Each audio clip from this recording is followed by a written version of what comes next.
Saan ba tayo pupunta? Punta tayo sa, biglang liko. Hindi lang mainit kundi talagang napakainit na istorya mga pinsan. Kahit malamig na ulo mo ay mag-iinit sa ikukwento ko sa inyo. Si Boy Tapang at Cherry White nag-check-in sa isang mamahaling hotel.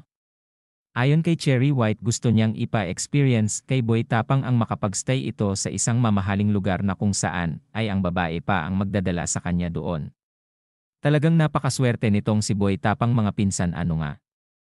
At pagdating nga nila sa lugar ay manghang-mangha itong si Boy Tapang. Para itong isang paslit sa kanyang naging reaksyon sa ganda ng lugar.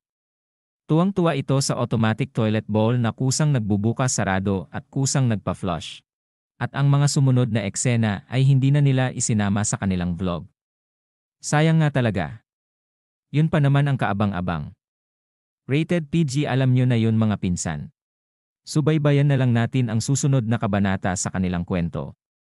Meron kayang pasabog na balita pagkatapos ng ika-9 na buwan? Ano sa palagay nyo mga pinsan?